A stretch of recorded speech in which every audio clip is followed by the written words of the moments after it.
the Fish and Game, and Mike, did you want to be introduced first, or do you want me to introduce Vicky or Liz? You can introduce a whole bunch of them. Okay. Mike Thompson is the regional manager with the Fish and Game for Wildlife, and then Vicky Edwards is the biologist, and Liz Bradley is the wolf specialist. Is that the best word for it? Okay. Take it away, Fish and Game. All right, I can make a little introduction, I guess. Thanks for having us, by the way, and thanks for drawing it to our attention that we had missed. So maybe we can play catch up a little bit. We had a good meeting, last week, I think. You're double dipping, you know. Damn right I am. I don't think you're listening to me, so I wanted to say it again. We had a good meeting over at the school, feels like a week ago, maybe it was two. Had a good crowd. Yeah, had a good crowd, and actually, I'll let Vicky give you the punchline, but made quite an impact on us in terms of the train of thought and the ideas that you were able to convey to us that we hadn't really understood for ourselves when we started talking about 202 and 203. So I'll let Vicky break that to you. But so glad to be here. Thanks. And I'll just give you an update on the season setting process. So if you want to make comments that would affect the season setting decisions for 2014, 2015, the public comment period, we're on the tail end of it. It closes at the end of the day tomorrow. Person can comment online, and in fact, wonder if we got handy handouts here. Here's this one. I'm looking for the one that has the master sheet on it. Can you show it to that? Yeah, it isn't jumping out. Good. So, I'll take that out when I get done talking. What I'll do is, I won't talk long here. And when I get done with that, I'll dig through our handouts and I'll make sure you get stuff in front of you. And the one handout, and the first one that I'll hand you, its front page will tell you the addresses and the email addresses and stuff of the places how you can get access to comment. And I'm gonna hand out, well, again, I'll wait. At a certain point, you'll find a blue colored handout, and on the back page of that is the contact information for your Fish and Wildlife Commissioner. We've got a new one. Who's a good one. His name is Gary Wolf. He was executive director of the Rocky Mountain Elk Foundation for quite a while. He's executive director of Vital Ground now, and he's a fair person, a smart guy, a fair person, got a lot of experience of his own, and we won't always agree with him, but we sure will appreciate the way he comes to decisions. And so he's one of 5 people appointed by the governor. They're scattered across the state. They represent regions across the state. And so they will meet on February 13th. They'll go over the recommendations that we make. We will have some changes from what we proposed, based on what we're hearing from you folks. And then the commission on February 13th will consider all that stuff and the public comment on their own, and they'll make decisions. So, and that February 13th is an open meeting. I don't know if you want to drive to Helena, but we have it on a teleconference in Missoula. So if somebody was going shopping and they wanted to swing by on February 13th in the morning, a person could see that on teleconference, and you could even comment from there if you wanted to. So amazing what the world is coming to these days. But so I guess that's maybe enough for me, and Vicky's got specific information. I don't want to waste your time. Looks like your handouts are coming around, and there's one more I want to get in front of you anyhow. Great, thanks Mike, appreciate it. And thanks to the commissioners for inviting us to the meeting, but also adjusting your schedule from a normal Friday meeting to a Thursday meeting so that we could get your public comment in in time. That was a big thing, as Mike had mentioned. Our deadline is tomorrow at 5 o'clock, and I do have a final slide that has that information. If you want to go online after you're done with this meeting and you provide some comment and you think about some things a little bit, and you want to provide additional comment, you can go ahead and do that online by 5 o'clock tomorrow, and I've got the slide that shows you where you need to go and do that. So I'll go ahead and get started here, and as Mike mentioned, my name is Vicki Edwards. I'm the Mineral County Wildlife Biologist. I've been in this position almost 6 years now. My management area actually covers Bonner West to Lookout Pass, and then Missoula South out to Lolo, and then out to Lolo Pass. And for this meeting, though, I really want to focus on, of course, the Superior St. Regis area, covering those proposals for hunting districts 200, the west side of 201, 202, and then 203 as well.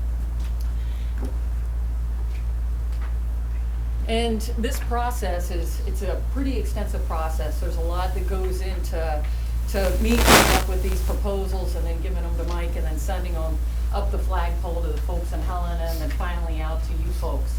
And part of that is we actually have a scoping process before the actual season setting process that occurred late summer, early fall.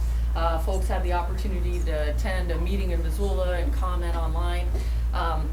And then we roll into, of course, this season setting process, where in Region 2, this is our 13th, as of tonight, there's another meeting tonight, our 13th meeting in Region 2. So we do our best to get out to the public and chat with folks and provide you guys the information to give us feedback on a lot of these proposals and let us know what you think. The other thing is, when I come up with these proposals, some things that I look at, survey and inventory data. I survey elk usually on an annual basis. This last year, we know that a lot of folks in Mineral County during the 2012 biennial season setting process gave up a lot of hunter opportunity, especially antlerless hunter opportunity for elk. And it was really important for us to make sure that we continued with those surveys on an annual basis to get really good trend data so that I could bring them back to you and let you know what we've seen since you guys have given up those opportunities, and have we seen any changes on the landscape. We've also increased opportunity in some of the sub-districts as well. So with that survey and inventory data, we do whitetail deer ground surveys. I'll do some post-season mule deer surveys for buck-doe ratios, and I'll provide you some of that information. Also, we've got the annual telephone hunter harvest survey data. That telephone call you guys probably are getting now at 6:30, 7 o'clock in the evening, asking you, what species you hunted, where at, and how many days. That's the sort of data that feeds into giving us information and letting us know how populations are doing, how hunting pressure is, and really feeds into these proposals as well. Also, game damage issues. We have areas where we've got concentrated game damage issues with elk and deer. Are those areas where we're over objective, and how do we need to address those issues? So that goes into feeding into these proposals. Also, we reference a couple of our management plans for different species. For elk, we've got the 2005 statewide elk management plan. It specifically has population objectives for elk set up for each hunting district. And I'll show you some of those objectives when I reference some of the graphs for each of the hunting districts. It is a little outdated, of course. We're looking at hopefully having it updated. Not sure what date that will be. We need to get a couple other plans in place. But this plan really has a lot of great tools for population parameters. What are some of the trigger points to actually make us go more liberal, conservative, or standard regulations? And that's where I look to these plans for that guidance. We have a bighorn sheep plan as well, a statewide one that helps me determine management for the Petty Creek herd in Hunting District 203. Also, we collect data at all of our check stations, and as many of you know, and I've seen many of you at the Fish Creek check station, I started running that about 2 years ago as more of a permanent check station off of the I-90 exit. It's a great opportunity for me to actually get my hands on some animals, look at the age structure of the harvested animals, but also hear from you folks as to what you're seeing on the ground, some of your concerns, and really just having those eyes on the ground is an amazing opportunity for me to learn from you all. And so that's where we collect a lot of data. And so with that, we pull up the proposals, and I'm gonna kind of move in and start talking about some of the survey data, starting with elk and hunting district 200. The bottom line are the years, and then on the left side, we've got the number of elk observed. For this population, our population objective based upon our 2005 elk management plan, we want to survey 300 elk, not 3. And these surveys are conducted with a helicopter. That's challenging country to survey, steep, thickly timbered. And so we do those surveys with a helicopter to increase visibility. And so with that, I would like to observe 300 during the spring season. We usually survey this one. It used to be every 3 to 4 years, but because of the changes we've got on our landscapes, we found that we really needed to bump this one up. So we'll be doing this one every other year. Unfortunately, this spring, when I surveyed those elk, I only counted 265. We were below objective. Our calf-cow ratios were running for 2013, 23, which isn't horrible, but our 86 to 89 range was from 27 to 40. So I'm looking at that. I see a population objective where we're down. Also a calf-cow ratio that isn't great. And also looking at our bull harvest data. We've had a trend, a declining number here of bulls that have been harvested in that hunting district. And of course, back in 1987 and 88, 106, 180 bulls harvested. And unfortunately in 2012, 2011, we're down to 20. That almost is a record low bull harvest for that hunting district. This parallels what we see going on with that survey data, and so it makes me want to pull back on some of those B licenses. We don't have a lot of hunter opportunity for antlerless harvest in hunting district 200. Right now, we've got it set up as a sub-district around the St. Regis area. Jensen's property there, where he has a bit of game damage issues, of course, with those elk concentrating on his fields. And so we do have that sub-district set up with 5 B licenses. But we also have, for the entire hunting district, 10 B licenses. And so because of the low count that I got this spring, or when I say this spring, 2013, sorry, I'm not up to 2014 yet, combined with that low bull harvest, that's an indicator to me that we need to pull back a little bit. So you will see a proposal to eliminate those 10 B licenses for hunting district 200. We would still keep those 5 B licenses for that sub-district that I talked about that encompasses that Bald Mountain area and Jensen's property. So we would still keep those 5 there, but do away with the 10 that's for the whole hunting district. And once I'm finished with this, folks, we'll go through all of these proposals that I'm talking about so I can get your comments on each of those different proposals. So let's look at hunting district 201. Again, number of elk are on the left side of the screen there. Every single one of those triangles is actually the total number of elk observed for that season. And these surveys are conducted in the spring. When I talk about population objective, the bottom line is the low end of the population objective. The top line is the high end of that population objective. We like to keep it within that range between those 2 lines. As you can see, we were in there for a few years. After the winter of '96, we ended up seeing that population decline but increase, and we were within population objective for quite a few years there. But over the last couple years, those numbers have bumped up over that objective. This is a little misleading though, because what we're seeing is that we actually have declining numbers of elk on public land and increasing numbers of elk on private lands. We've got these localized areas in hunting district 201 overall where elk are seeking refuge on those private lands and causing a lot of game damage. But when I say game damage, I'm talking fences, standing crops. A lot of folks are dealing with those issues. One of the areas where we have more of a resident herd than a migratory herd is in the 6 mile, 9 mile area. But then, of course, as many as you guys know, also the Nemoti Creek area, that Tarkio area, We've got a herd there that's becoming increasingly more resident, spending more time on their winter range, on those private lands, causing a lot of impact and economic hardship to those landowners. And so what we tried to do, since if we do a broad brush stroke approach to harvest and to management, we'd have, you know, X amount of license across the entire hunting district, and we used to do that.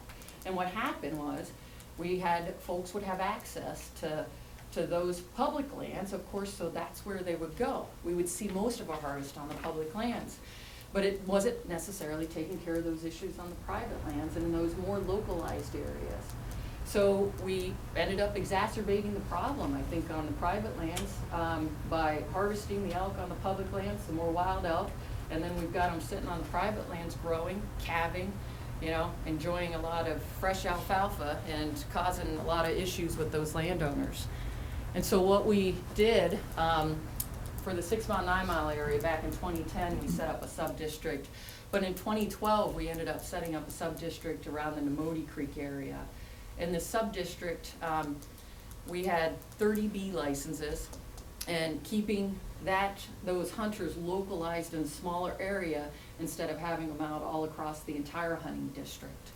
And with that, you're gonna see a proposal that we brought forth for the 2014 season to bump up the number of those B licenses. What we heard from the Superior meeting, we definitely need to get our harvest, but folks are concerned about safety issues, the number of folks that are driving county roads, some shootouts that could be going on. And that's why initially it started with 30 of these B licenses. Test it out, see how things go, give folks the opportunity hopefully to get a little bit of harvest, put some pressure there, but also not to hopefully inundate too many folks in the area that we have a human safety concern, also a concern for livestock. And so over the last 2 years, we've talked with a few folks that there may be opportunity to bump that up to 50. But like I said, I heard in the Superior meeting that folks have some human safety concerns associated with that. So maybe that's not the route to go. So I'm really curious to hear what you guys think. Let's talk about elk in Hunting District 202. This is our survey data for Hunting District 202. That population objective is 350, that red line, elk numbers on the left side. As you can tell, we are below population objective in Hunting District 200, and we have been for quite some time. We've been relatively stable over the last 4 years, but still very low. The thing about this as well, you guys, is that population objective was set specifically using a fixed wing aircraft. And over the last few years, I've had the opportunity to survey this area in a helicopter. Surveying with a helicopter actually increases your sightability, your visibility, and your number should go up, the total number that you actually count. And unfortunately, even surveying that area 1 year in 2011 completely with a helicopter, we still didn't count more elk, unfortunately. So we've got low population levels here, been low for quite some time. You folks gave up a lot of hunter opportunity in 2012 where we did away with the antlerless opportunity on the general license for archery hunters, for PTHFV, as well as for youth hunters. In 202, we do not have any antlerless elk harvest outside of a small sub-district that's set up around the Quartz Creek area. And part of that is within that survey unit, the elk population for that survey unit is within objective. The other thing, those elk would not be at objective if it wasn't for the fact that they were eating Phil's alfalfa. And so with that, we have that sub-district set up to apply some pressure and to get a little bit of harvest and hopefully move those elk off of his ranch as best as we can, dealing with a low population level across the entire hunting district. So let's move a little further east and go to Hunting District 203.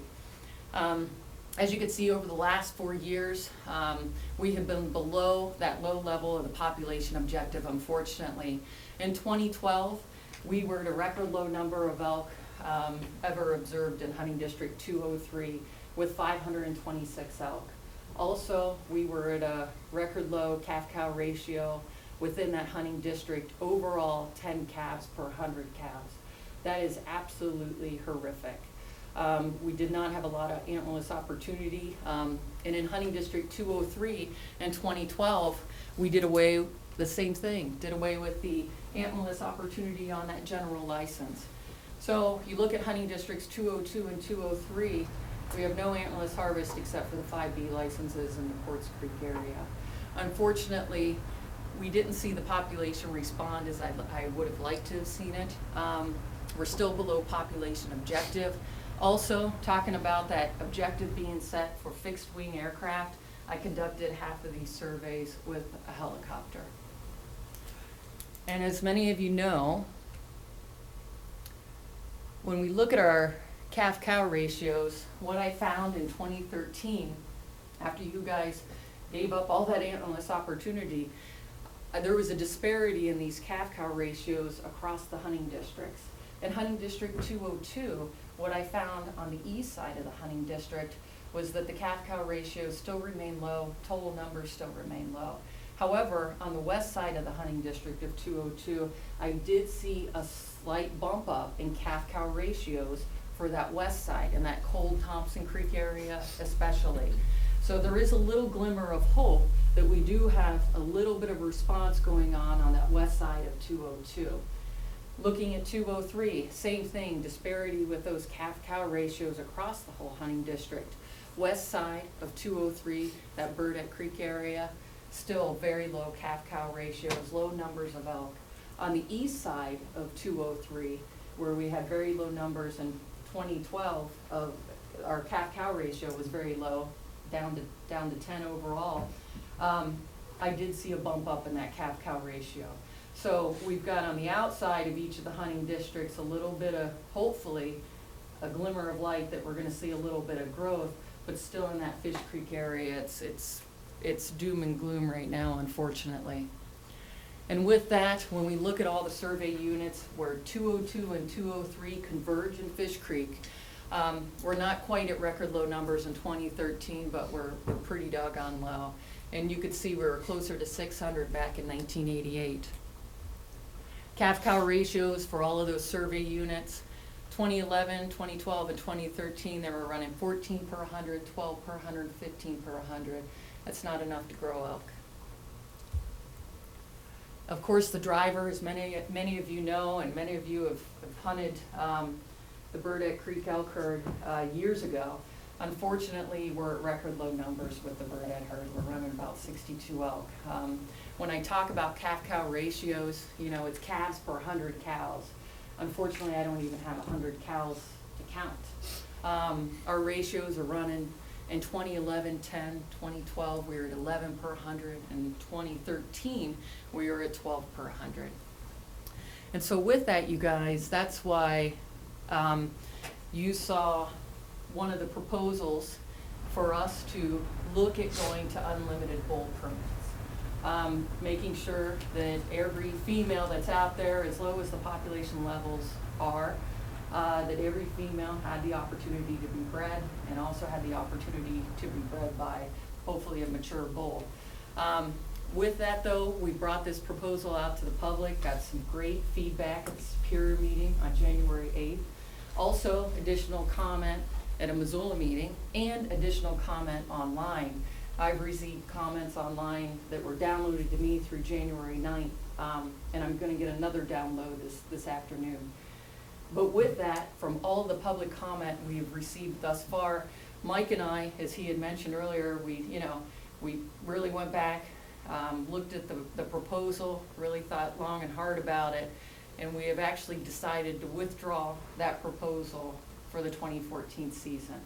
So we're pulling it, and a lot of that had to do with your guys' comments and making us think about some of the issues that having that unlimited bull permit would actually create. And part of that being is displacement of hunters into 200, 201. Also looking at the fact that you guys, you've given up a lot, and we didn't want to take away that opportunity for you to hunt in your backyard and not have to worry about pulling a permit to do it, and also taking away your points if you wanted to hunt further east in the Missouri Breaks or wherever it may be. So, and looking at the biological aspect of things as well, you know, or would we be, how many elk would we be actually saving? And is that enough to take away the opportunity? And we decided that, no, it's not right now, unfortunately, and it wouldn't, that it would be best for us to pull the proposal. So, good news is, public comment, you guys, you know, brought it to our attention and we pulled the proposal. So you won't be seeing that one on the 2014 regulations. Thank you. Yes, you're welcome. Public comment does matter, you know, we really do look at those comments, and you bring a lot of things to us, you know. Back in 2012, we had brought you guys a proposal to do away with any antlerless harvest on the general license in 202 and 203. At the public meeting that we had in Superior for 2012, you guys said, you know, you're gonna displace all those hunters into 200, 201, you're gonna end up, you know, driving those populations down, especially on public land. We'd really like to see you do away with it on in all of those hunting districts, 200 to 203. So you guys really have brought us some good ideas and really made us make some thoughtful decisions and come up with some thoughtful proposals. So let's talk about white-tailed deer a little bit. White-tailed deer, as many as you all know, we had an over-the-counter bee license that we were very successful in harvesting antlerless white-tailed deer. With that, we ended up driving the populations down a bit, topped off with our predators, bears, lions, and wolves. We pulled back on those over-the-counter bee licenses, eliminated them completely, pulled back also on our overall bee licenses offered. You'll see only 5 for 202, 5 for 203. But even with that, our populations haven't quite recovered. They're not bouncing back as quickly as we would like to see. In addition, we did have an EHD outbreak in the western Missoula Valley that also affected hunting districts 203 on the east side, as well as hunting district 201 on the east side. It appears as though that outbreak did not go any further west than Petty Creek. We actually didn't get any reports in Petty Creek, but just a little further east of there we did along the South Fork River. The outbreak was localized in that Frenchtown area near the mill and along the Missoula Valley river bottom. EHD, by the way, is epizootic hemorrhagic disease, and it literally is this hemorrhaging, internal hemorrhaging. Body temperature skyrockets, internal hemorrhaging occurs, death is very quick. We had documented at least 450 deer that died of the disease, the virus, and it is transmitted by a biting midge, a little gnat. And when we have dry seasons, what we've seen in eastern Montana, it's nothing new for us in the state in eastern Montana. It is new in western Montana. It's the first time the state of Montana has documented a case of EHD west of the Continental Divide, an outbreak. And it's transmitted by that biting midge. It's not transmitted from deer to deer. So that deer actually has to be bitten by that infected midge for it to become infected. Usually has an incubation period averaging 7 to 10 days. And then once those symptoms hit, it's usually an acute phase where they die very quickly. So fortunately, that did not appear to affect deer west of Petty Creek area, and like I said, didn't even get into Petty Creek. So west of the Missoula Valley, things look pretty good. So when we look at white-tailed deer buck harvest, I talk about those telephone hunter harvest surveys, fish check station data. Buck harvest is reflective as to how well the population is doing. So if you end up with your buck harvest increasing, your overall population is increasing. And if we've got a declining buck harvest, chances are we've got a declining population. And you know, it's not perfect from year to year, you guys. It's actually the overall trend, and we're looking at the trend lines here.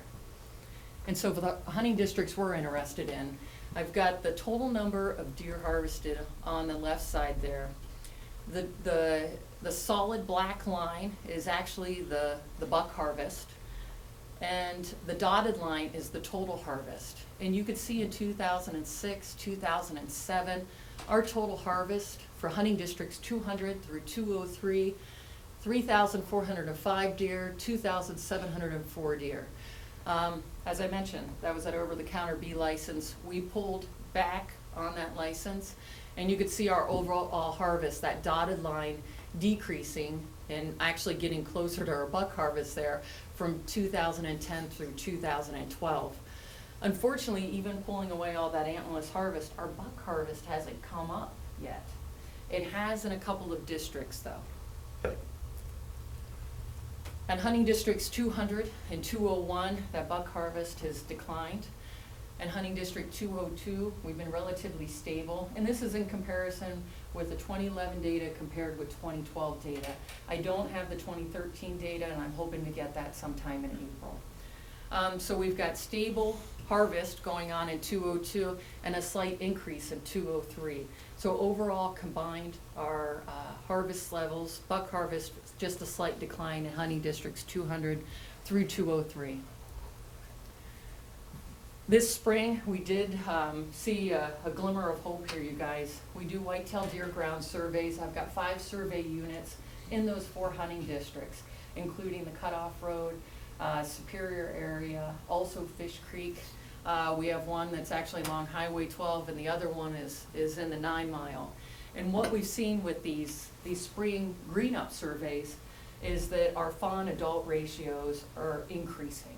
That's a beautiful thing. That's a sign that those fawns are making it through the winter, and that hopefully they're going to be recruited into the population, and we're going to start seeing more deer on the landscape.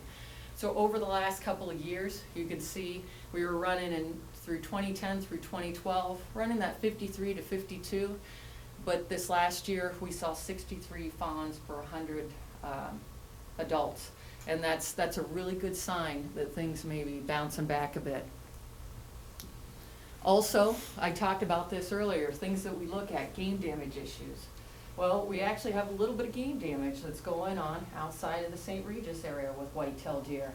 And that's a sure sign that our numbers are coming up a bit, at least in some areas. It, as Mike likes to call it, it's kind of like a mange-like recovery of sorts, where you have these areas where we're starting to see those populations rebound, but we still have areas of dead zones. Areas where we got recovery, areas of dead zones. And a lot of that probably is associated with some increased predator harvest in some of those areas, especially lions. We were finally able to start managing lions on the hybrids season structure this last year, and we were able to achieve 88% of our harvest on lions. We still of course, wolves, and we're actually getting our bear harvest too. You're going to see this proposal, you guys, to increase the number of bee licenses in the 201 area around St. Regis and that sub-district to help with some of those game damage issues. We actually had a game damage hunt on Denley Logie's property before the season started, took out 9 whitetail. So we've got a proposal just to bump up the number of licenses so we can have hunters out there during the general season and not have to deal with the game damage hunt. Get folks out there during the general season that would be localized on the private land. The reason I said localized on private land is because, like I mentioned, if you look at the buck harvest in all of 201, it's actually still declining. I haven't seen it come back up yet. So we want to localize that harvest where we've got numbers coming up and game damage issues. That's one of the proposals you'll be seeing and able to comment on here. Fish Creek check station data. You guys, I actually have the 2012 data. I've got copies of that if you're interested in seeing it. It was pretty much a mirror image. The 2013 was a mirror image of 2012. Overall hunter numbers were pretty doggone close. I had 1,600 hunters come through the check station. I was only open on weekends. So there's definitely a lot more animals that could have been harvested, a lot more hunters throughout the week. And total number of animals checked were 92. Our success rate was very similar, 5.7% this year compared with 5.8 last year. And this check station definitely is a whitetail economy. That's what I'm primarily seeing coming through. As I mentioned, the great thing about being able to have that check station is being able to handle the animals, looking at how old they are. When we start seeing younger bucks coming through check stations, it's an indicator that the population is starting to come back up. That combined with our spring ground surveys, that fawn-adult ratio is, as I mentioned, a big glimmer of hope. Also, people were seeing more does and fawns, which was great to hear as well. I had not heard that in 2012, and I had set up sporadic check stations in 2011 and hadn't heard that either. So I know we don't have any proposals for mule deer, but I know you guys are very much interested in hunting district 202 and our limited buck permit area. So I wanted to share with you some information that we've collected over the last year or two, and some of that information thanks to the Western Montana chapter of the Mule Deer Foundation for helping to fund some of it. Postseason mule deer surveys, I actually just finished those the first week in January, right before our first Superior meeting. The number on the left is your bucks per 100 does. Number at the bottom gives you the exact figures with the years. As you could tell from 2011, 2012, 2013, we have been very stable with the number of bucks per 100 does, running 53, 58, 52. That's a great thing to see. Our objective when we look at our mule deer plan is to have greater than or equal to 40 bucks per 100 does. So we're above objective for that area. We're very stable. It's good to see. And I've got, within 202, I have the Dry Creek Survey Unit that we collect that trend data on. Also, I ended up counting 55 fawns per 100 does. And they looked really healthy. Talking about the spring aerial surveys, I didn't conduct any in 2013, but since I haven't talked with you guys since 2012, and the last survey occurred after 2012, I wanted to share with you the spring survey data. And our total mule deer numbers were running 282 to 360. That was in the range with where we'd like to see them. Fawn adult ratios were running 38 to 53, with 53 was the most recent, I believe, for 2012. So that combined with our post-season surveys looking at buck doe ratios, the population appears to be very stable. Looking at our mule deer buck harvest, hunting districts 200 through 202, very stable. Kind of expect that, of course, with 202 since we're limited entry permit. In 203, though, for 2012, I did see that mule deer buck harvest decrease. And I'm real curious to see what we'll see for 2013. I got a lot of reports of quite a few bucks and does and fawns in that area. So I would suspect to see this number hopefully come up for 203. Just real quickly, Petty Creek Bighorn Sheep Herd in Hunting District 203. I surveyed them in the spring of 2013, and we were within population objective, 121. It is at the low end of the population objective. However, our lamb ewe ratio was phenomenal. It was 52 per 100. So I'm not worried about the overall numbers of this population. It appears to be stable and doing well. But my concern, though, is that our number of mature rams has declined over the last couple of years. Our percentage of 3/4 curl or greater rams. And we have a great crop of class 1, class 2 rams, but where I'm seeing the decline is the class 3 and the class 4 rams. And my predecessor, over the years since he managed the Petty Creek herd, he would bump up and down those either sex tags from 2 to 5, and it depend on how many legal rams we had out there. We seemed to be able to keep the population stable and still have that great hunter opportunity to harvest a trophy ram.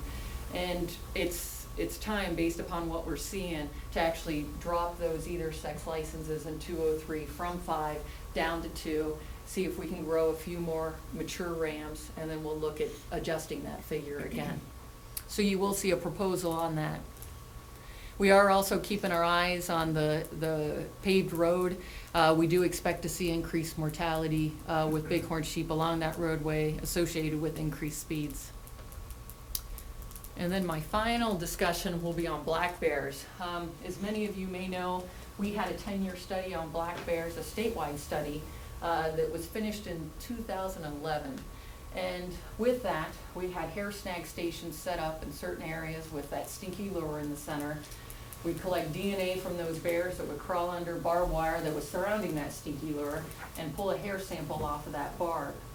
Then we would also take all the bears that were harvested, pull a hair sample off of those, compare the two.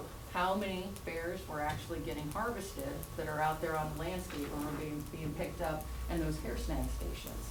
From that information, combined with some collared black bear data, two of our research biologists, Rick Mace and Tanya Chilton, were able to come up with population estimates for all of our bear management units.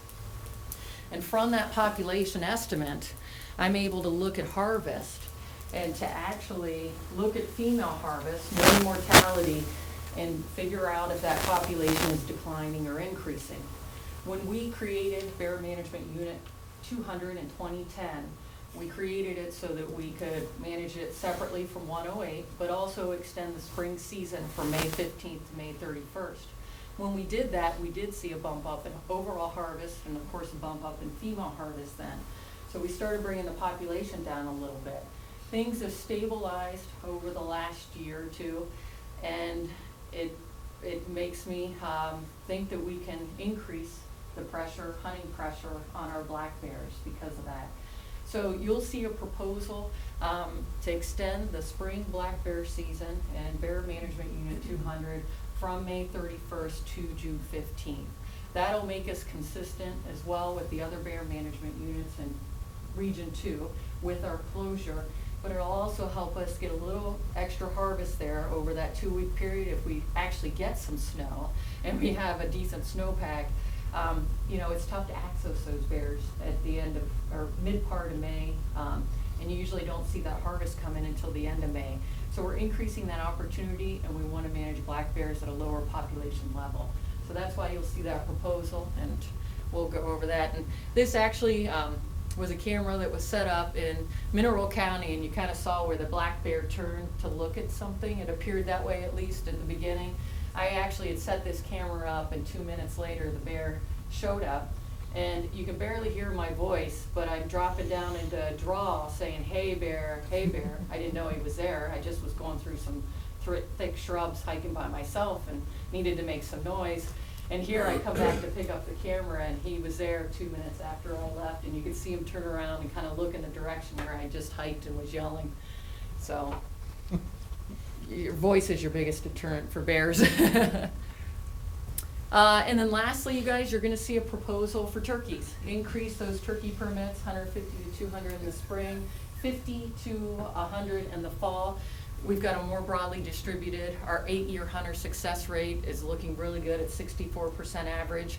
They didn't collect data in 2012, but they will be collecting it in 2013. And our average hunter days to harvest was close to 5, which is very good. As I mentioned, and Mike mentioned as well, our comment period will end at 5 o'clock tomorrow. You can go on our website at fwp.mt.gov and provide comment online. And you'll go to the bottom left of the screen and you'll see public comment 2014-2015 hunting proposals. Click on that, it brings up the screen, put in your name, where you're from, and then type in your comment on your species, or on the different proposals. And usually it's by species, so you can do all of elk, all of deer, bear, whatever you want to do. Also, you can go to the top here, submit public comments. This is kind of a nice link for future commenting, you guys. This brings up all the proposals in the state that are coming up that are currently open to the public, and that includes fishing regulations, whatever it may be. And you can actually go to that top right one, click on that, and see what proposals are open for you guys to comment on. So it's worth checking out every once in a while to see when you can provide comment on different issues.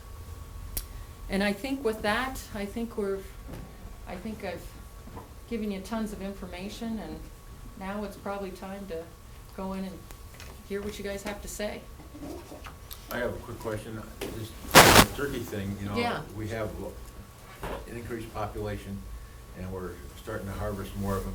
Is there, I don't hunt turkeys just never got around to it. But anyhow, the point is would you be able to capture some of those and transport them into places that don't have turkeys to increase the opportunities for where they would be at let everybody hunt them instead of just small pockets where they're overpopulated?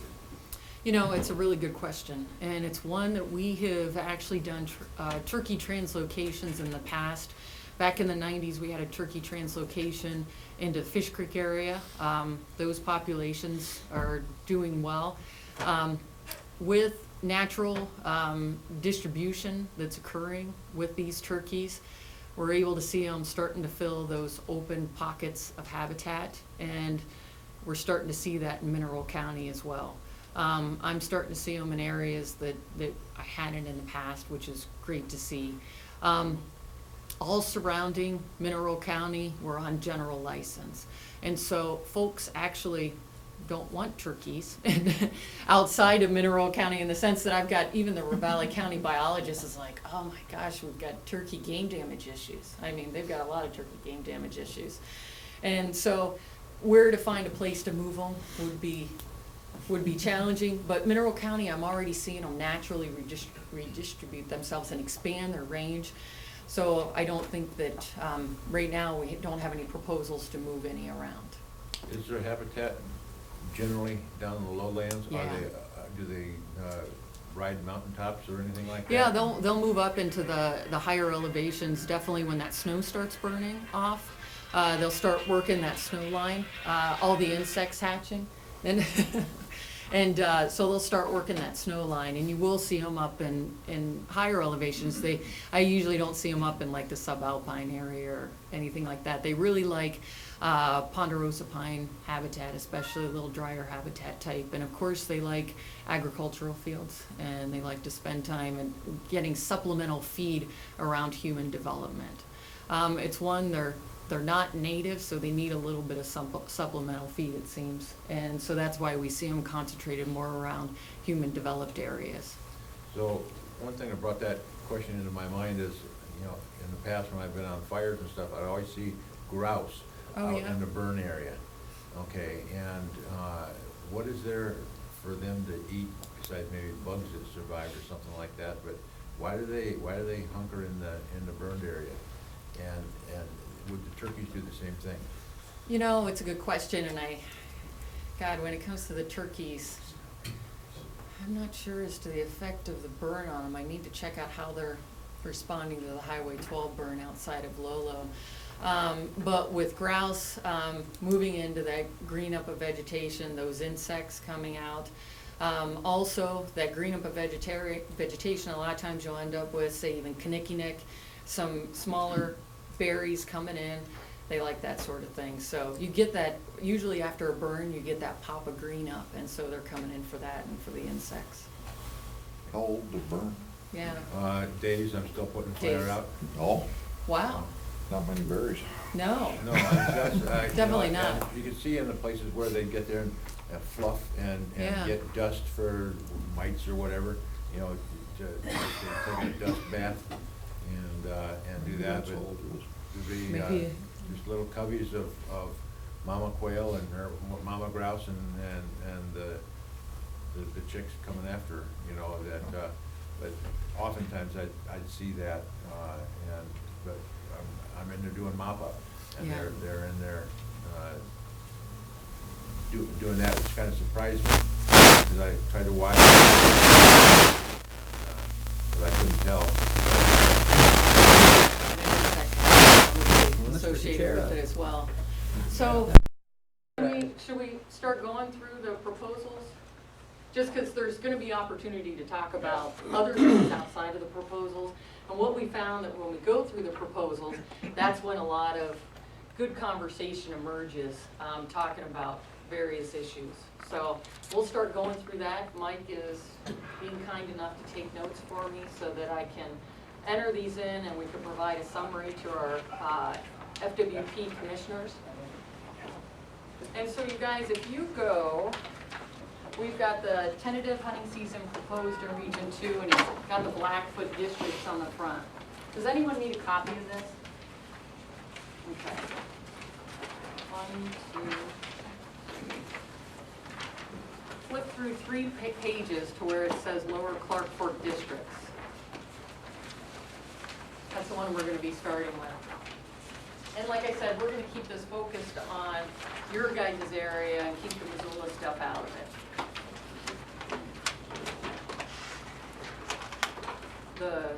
The one license.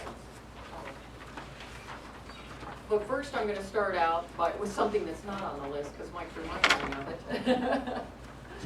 it. We have a proposal that we're bringing forth from the region, that if you have a B license in a hunting district to harvest an antlerless elk, that within that hunting district, you are not able to use your general license to harvest a bull.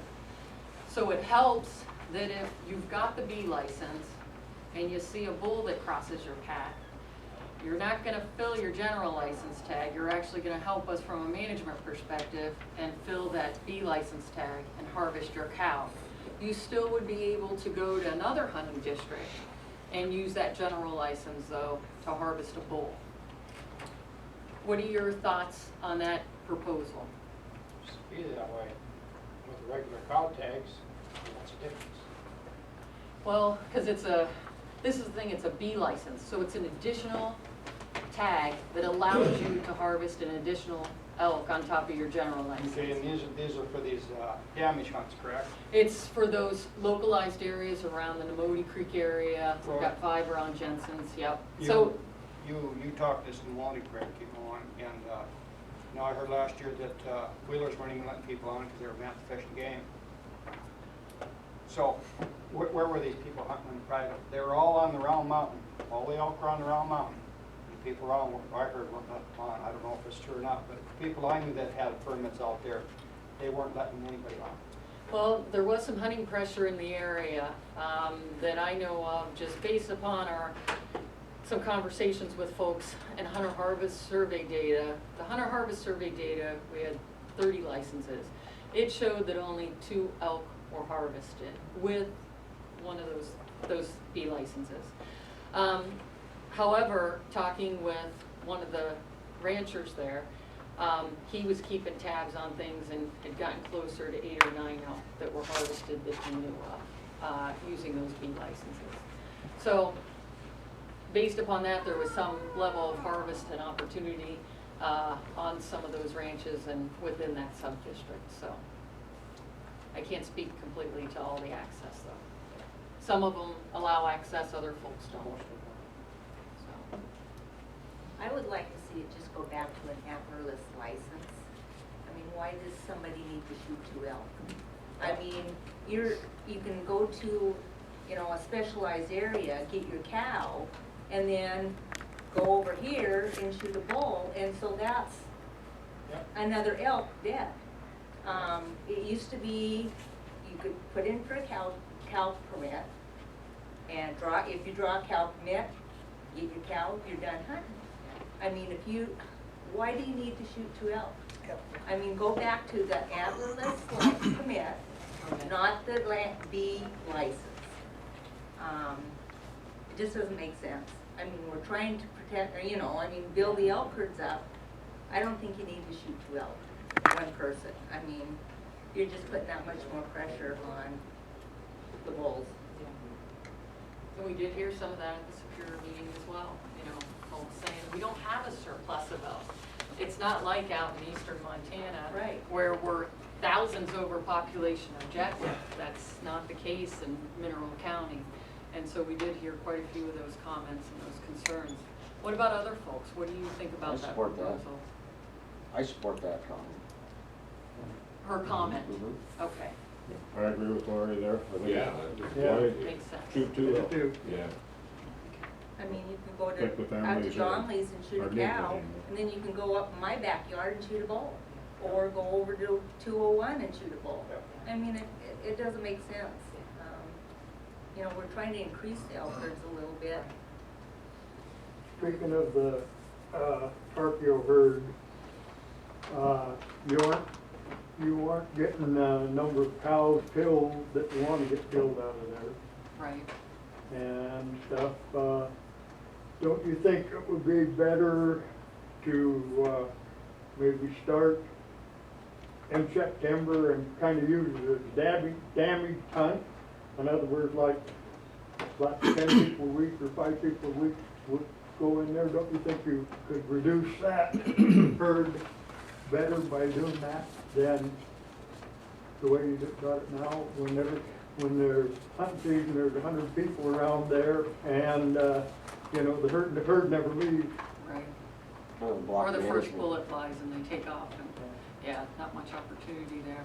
And, you know, it's a really good question, and it's one that, for game how we're set up now, I can provide, game damage assistance for those folks that are eligible for assistance. They have to allow some level of public hunter opportunity, and that can be, you know, friends of friends, friends of friends of friends on the property. But helping themselves during the general season by allowing that hunter opportunity to harvest elk, but also to push them off of the property so they're not seeking refuge. And so those folks that would qualify for that game damage assistance then would qualify for me to possibly help them out with a game damage hunt. I can run game damage hunts from August 15th, usually to the beginning of rifle season. A lot of times we'll only take them to the beginning of archery season, trying to get archers out there as well. And then I can run late season game damage hunts after the general season through February 15th. So those are options if landowners are eligible for game damage assistance and they're interested in having that sort of help, we can do that. So that's definitely an option that's out there if folks want that sort of help. Vicki, what about increasing, like on one of those game damage areas, what if we had a youth only hunt? I really think that looking at the numbers of kids that are coming up, we need to give them a lot more opportunity than what they're getting to. Is there any chance of doing an area for youth only? Didn't you What do we that found- west of, or east of Missoula, and what you get, slaughter? Yeah, it's gotta be more managed. It has to be. Rather than like a bitter and pasture. Well, and what we heard from hunters back in 2012 at the Superior meeting was that they wanted, folks wanted us to manage antlerless harvest. They wanted us to be able to manage with a fixed number. You want 10 licenses out there, 10 licenses. Folks, though, were very vocal on saying they would like to see opportunity. If we allowed antlerless opportunity, they wanted to make sure it went to youth hunters. We did put in a proposal in 2012 when we did away with the youth hunter opportunity on the antlerless, the general license, to actually have specific B licenses in those sub-districts for youth hunters. And it didn't fly at the Helen level. And so what we ended up doing then was rolling that into just the general B licenses for that sub-district. So youth hunters had the opportunity to put in, PTHFE hunters had the opportunity to put in, and so did everyone else. So that's how that proposal ended up moving forward. There seems to be, and it's not to say that folks in Helena may not be supportive of it in 2014, but in 2012 it was give everyone an opportunity. Don't just limit it to you. Yes? Can you explain to me real quick as to how you get the opportunity to hunt in the Modi area, like on private land and that kind of thing? And how we've seen it, of course, elsewhere, and, you know, this is one of the things in a lot of the region in the state, knocking on doors, knowing folks, saying, hey, you know, during the season, I've got this B license, do you guys mind if I come out for a few days and hunt on the property?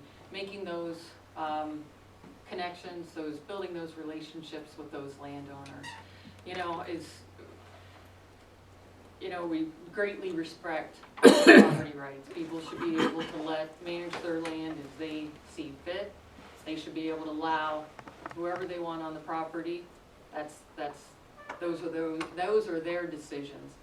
And so with that, we found that folks just building those relationships, even before the hunting season starts, may open up your opportunity to hunt on the property through the general season. So a lot of knocking on doors and things like that. Now, something we're going to do, and I've done this in another area, is that with some of the larger landowners, there's an opportunity for me to provide them with a list of hunters that have that B license. So I would give them the name and the phone number of the person. I wouldn't provide any other personal information, but just the name and the phone number, and actually the community, because a lot of times if they've got elk on the property and you're from Superior and you're close to that person's private land, they want you to respond pretty quickly to be able to come out and hunt on the property and harvest an elk. And that's something that we'll definitely do for 2014 for those landowners, to have that list of people in their pockets so that they can call them. And then there's also the opportunity for you guys to make those connections with the landowners before the season. Did we do a damage hunt there? We did one in January of last year. January, end of January, beginning of February. So how do you get to participate in that? That was just a one-time deal at that point to see how well it worked. It was a 10-day period. We were on 2 ranches, and we had 1 elk that was harvested. The elk were not on the property, moved onto the property, and that hunter did harvest an elk, and then the elk moved back off the property. It was a very short time period. What we found in some of our other areas, though, like the North Hills area, I just started another hunt today that'll run through February 15th. And then on Flynn and Hanson's ranches, I've got a hunt going on that started the first part of January. And they've been doing that for years, since 2001, Flynn and Hanson's. And, you know, some years you'll end up with a couple of elk, and other years you'll end up close to a dozen. And what we found out in these areas where we have challenges harvesting elk, getting access, is that every harvest matters. Every cow matters. And so with that, it really does make a difference to even get a few of those elk off the landscape. It comes down to it's better than nothing. Some of those folks come from the hunt roster, right? Yes. So you could, Oh, yes, good point. Depredation hunt, is that what you're talking about? Yeah. do you get on the hunt roster? I have that. Okay. Yeah, that's definitely worth getting on. And folks that aren't familiar with the game damage hunt roster, it opens on June 15th on our website, that fwp.mt.gov, and runs through July 15th. What you do is you go in, you put your name, what hunting district you're interested in hunting in if a game damage hunt comes up, what species you want to hunt. And so what happens is, it doesn't matter if you put your name in June 15th or July 15th, it's a random draw. And so timing doesn't matter on it as to when you enter your data. But if you get on during that 30-day period and we have a game damage hunt, you're at the first part of the list, you'll have that opportunity to participate. Okay? Were there any other comments pertaining to, I think we've got plenty of comments pertaining to the regional recommendation. Okay. We'll move on here, you guys. And this is specific to the St. Regis area for deer. It's the first one, Hunting District 201. Increase the existing B licenses for whitetail deer in the 4-mile area from 5 to 25, and modify the area they are valid to private land only. That's in that sub-district that I showed you a map of on that southwest side of Hunting District 201. What do you folks think about that proposal? It's all coming down on Denley's ranch, is that where it's coming mostly? Yeah, then we had the game damage hunt set up before the general season, and harvested a few whitetail out of there. We were up to 9.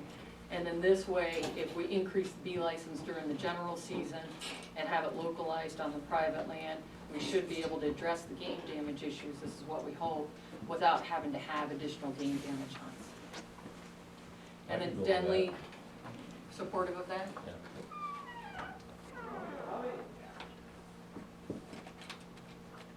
Anyone else in support or against? I really don't know enough about it. I'll go with what Okay. you recommend. Okay, thank you. That makes sense. Makes sense, okay. All right, folks, we'll move on. And we're actually gonna skip over the deer for the next 2, since it's outside of the Missoula area. Let's go to elk. Hunting District 200, eliminate 10 LB licenses for 200-01. That's for the 10B licenses that encompasses the whole hunting district. It would still leave those 5B licenses around Jensen's Ranch there in that sub-district. What do you guys think about that proposal? Good idea? I'd rather see it go to the antlerless license and not to be permit, or an antlerless permit not to be licensed. You'd like to see a permit instead of license? Yep. Yeah, I think that too. I know in the past, you guys have said that if you eliminate all the B licenses, it's impossible to get them reinstated again. Just Or next to impossible. No, it's a good question, and it's one that, when I started with our administration, Mike, we were very conservative about removing any sort of opportunity down to zero, especially if we had when we had those sub-districts set up. Our current administration, it's not an issue, they realize we need to have those sub-districts set up for management. The thing is, when you have one specific to the whole hunting district, it's not a big deal at all. It's put it back in there, 5, 10, whatever it may be, get it rolling again. And what's nice, in 2 years, we'll look at this again and see how our elk numbers look and see if there's an opportunity to reinstate it. Because if we get back to that population objective, then we will have that opportunity. Any other comments on Hunting District 200 Elk B licenses? You know, I don't know if, you know, the cost, it used to be you had to buy your general license anyway and still pay $8 to put in for the permit. Yeah. So it's not like the Fish and Game's gonna be losing money by going from a B license to an antlerless permit. Yeah. I mean, you still have to buy your general license and then, Right. you know, put in the $8 or whatever Yeah. for the permit. So Yeah. it's not like you guys are gonna be losing money. Right. And, you know, you guys have been loud and clear over the last couple of season setting meetings that we don't have a surplus of elk and you don't want folks harvesting 2 elk. Some of the discussions going on at the statewide level include the fact that folks in those hunting districts where we're overpopulation objective, they need to harvest more than 1 elk. So they like to have the additional tag in people's pockets to help with that management. The permit discussion and the B license discussion has gotten, you know, it's been comprehensive and extensive and Mike, what are your thoughts on? Well, it's Just- quite a Well, so, just in a nutshell, when they went to that March 15th drawing, did you notice that for applying for a polar buck permit? They went to that at the same time that they did away with the antlerless permits. And I always thought that we'd be able to go back. But it turns out that it's hard to go back because they moved all the automated licensing, programming, and background support functions to meet that March 15th deadline, and the permits, you apply for the permits on March 15th, and you don't have the data for the antlerless stuff until you get to end of the summer and do the spring flights. So you apply for a B license on the June 1st deadline. So going back is hard because they have to retool all that, and they said that they wouldn't be ready by the start of the 2014 season. That would be 2015 that they were going to do it. And so the department was brainstorming, well, maybe there's a way to do this without going back to the permit. Maybe we can use the B, make the B look like a permit, you know, which is why you see that proposal that you see. I mean, you wonder why we chase our tail. Well, because we built something where we're gonna chase our tail, you know. Another thing that has come up lately, while we were talking to people, was that what if that B, if you drew it for, what we got for Hunting District 200, what if you couldn't use it anywhere in Region 2?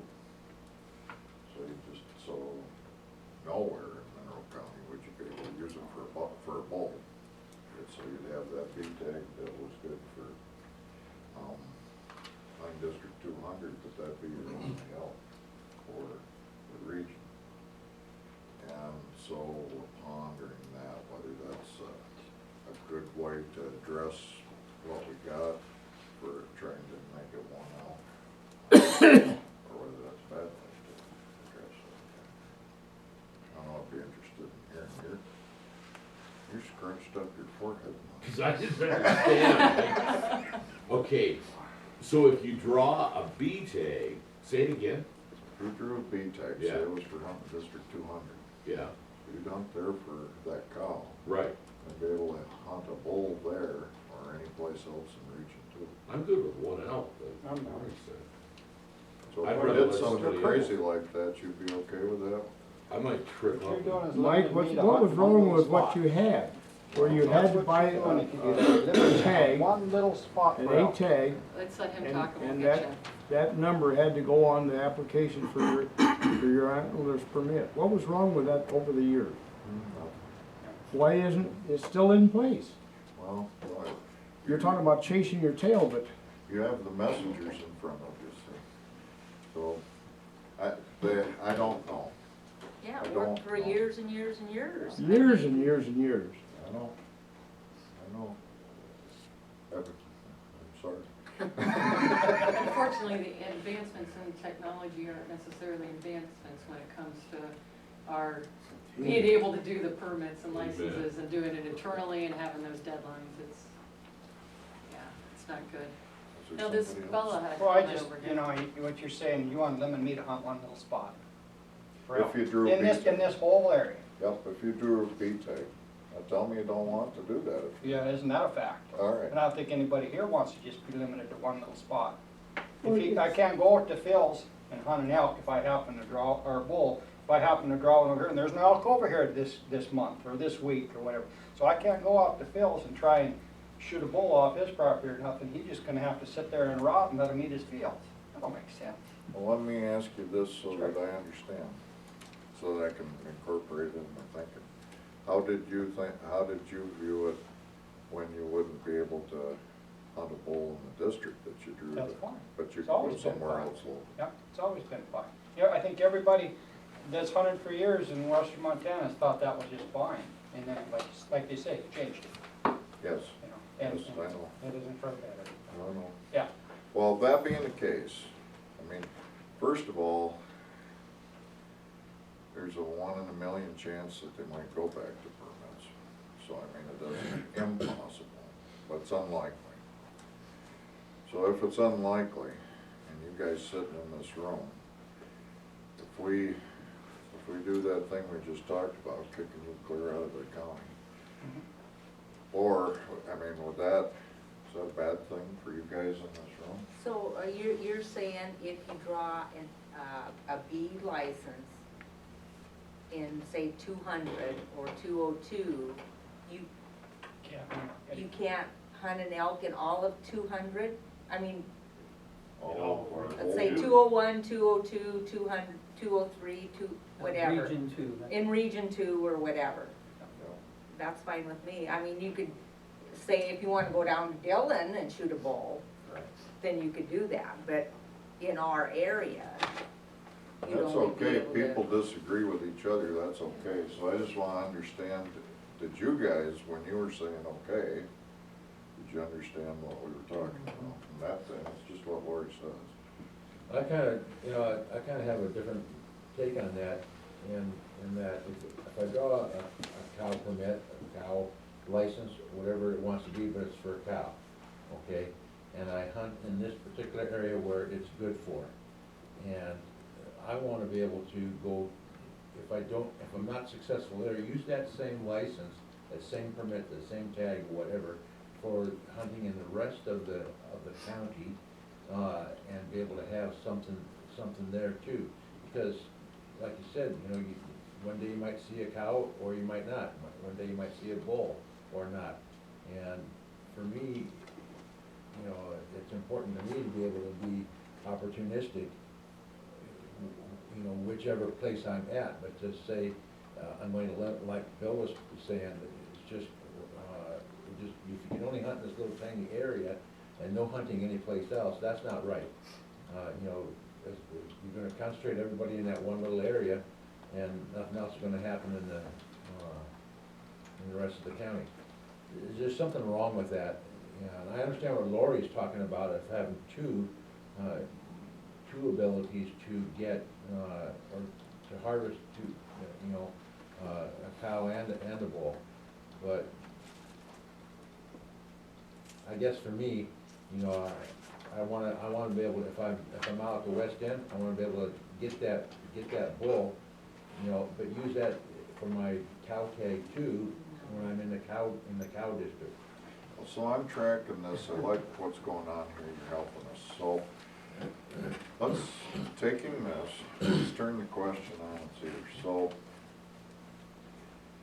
if we did the one where you draw the cow, the B tag, can't shoot a bull in that same district, but you can go everywhere else. Is that good enough for people who also like the other one? I mean, is that good enough? Let's put it into perspective, like the mule deer tag. This side of the river, you have to take this side of the river, you have to take your mule deer, if you get that tag, right? That side, you could take either sex on the other side. Not either sex, No, there's no either antlerless species. mule deer. Either- Oh, okay, sorry. Either species. I'll take it. Okay, so in that respect, maybe that can make it more clear to you as to what you're talking about.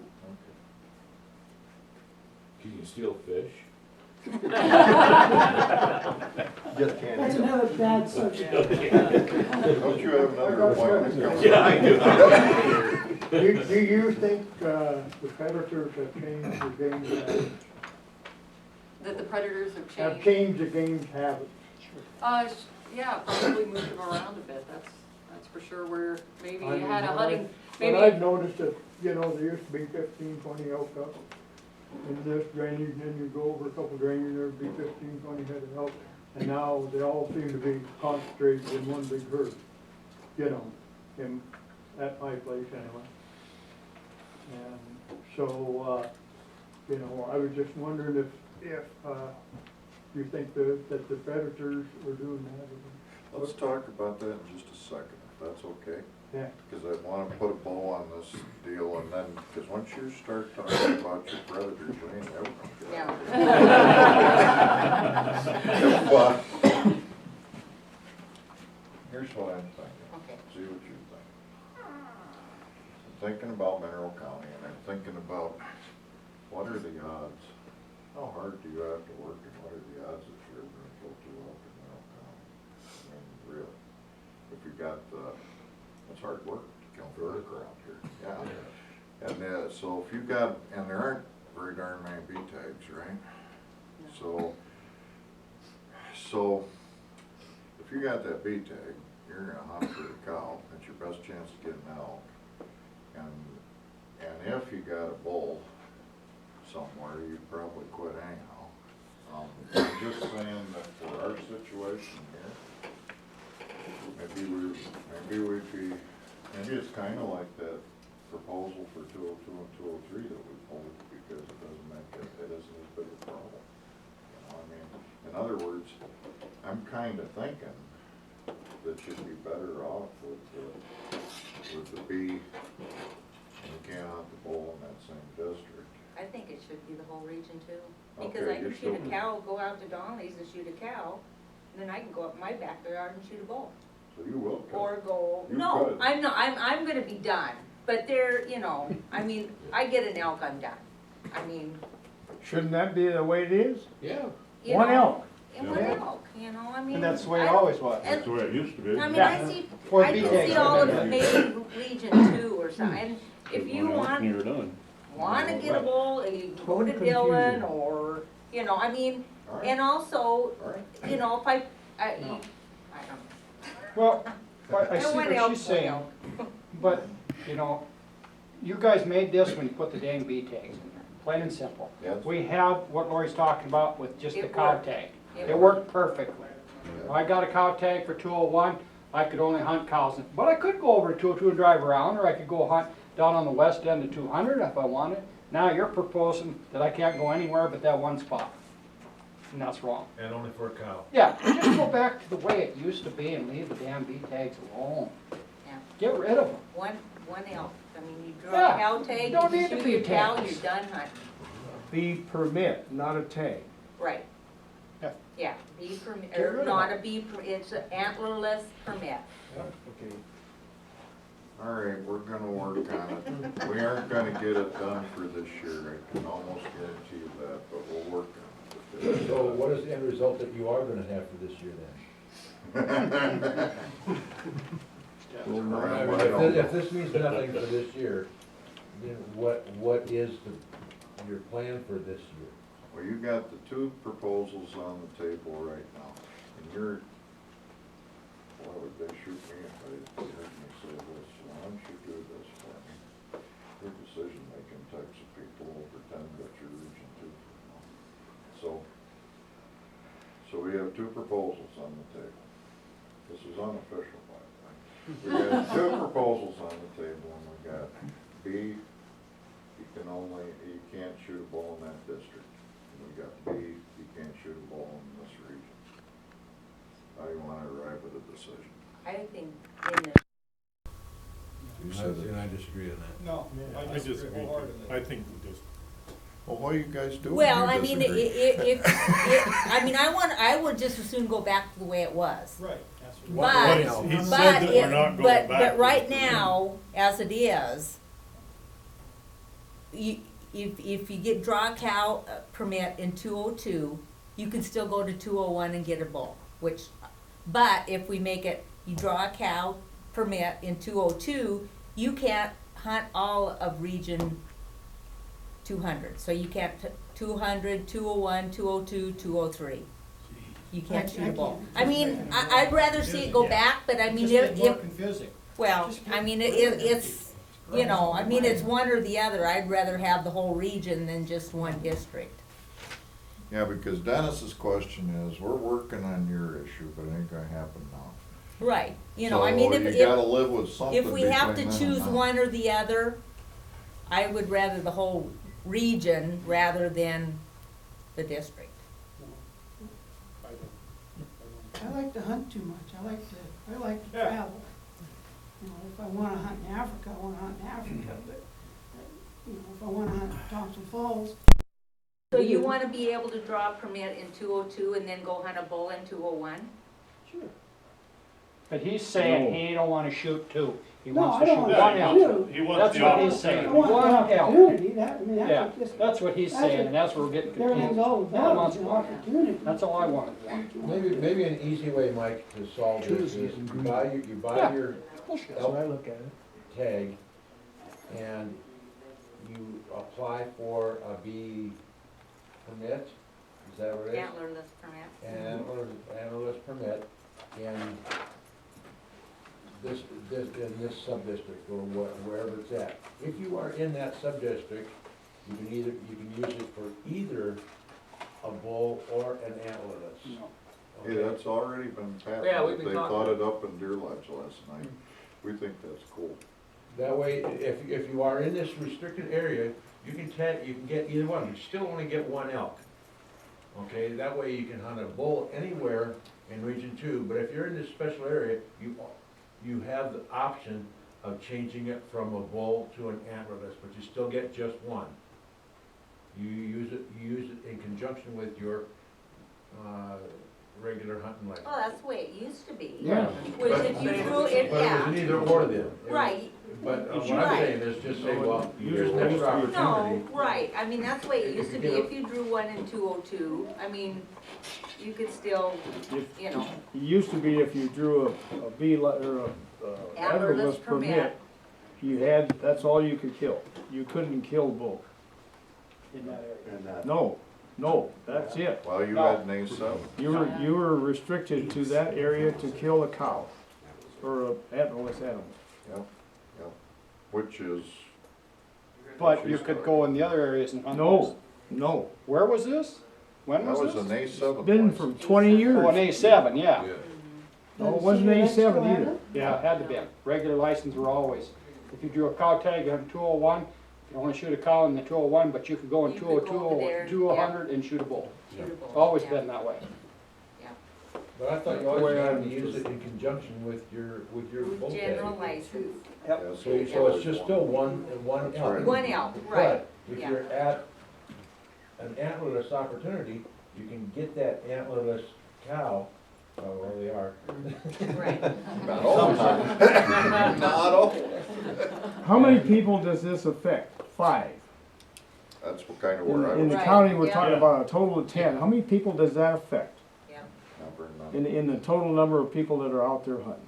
Not very many. That'll be What's that Out make of you? state fit in on this. I don't know how many out of state tags you sell here, or just how many you allot here, or if they get a cow Draw, tag. yeah, if you draw a tag, if you draw a cow tag, Out of state? no, let me start over. So, if there's 10 allowed, let's just say, one of them goes to a non-resident. 10%. When we look at the total bee licenses for Mineral County, we're looking at 5 for the Jensen sub-district, 5 for Phil's, and then we currently have 30 within the Nemoti Creek area. So you're looking at 40 bee licenses, and we are going to be talking about that proposal to bump up those 30 bee licenses in Nemoti to 50, so. Another question. With 300 elk out there on the Nemoti area, were some of those elk brought in here in recent years, or is that just because of all the feed that they just grew? You know, they've definitely figured out it's grass is greener on the other side, and it's much better staying in those lower elevations. They were not brought in here? No, we did not bring, boy, Well, what was the you last, might is it wanna- 80s? Yeah, In the 80s, Do I you think know was the that? last time, maybe 1988. I'd have to look at it. because they did put, see, this is my memory, but, Yeah, and yours is better than mine. I think they put some of the walls out in the mold. So we're gonna do what? Yeah. Because if I say, even if I drew a cow tag for out at Wheelers and the elk aren't down there, then I'm going, well, you know, It's a big maybe I county. wanna go up Trout Creek or something and hunt for a bull if the cows aren't down there at that time, so. And that's the way it used to be, I remember that now, so.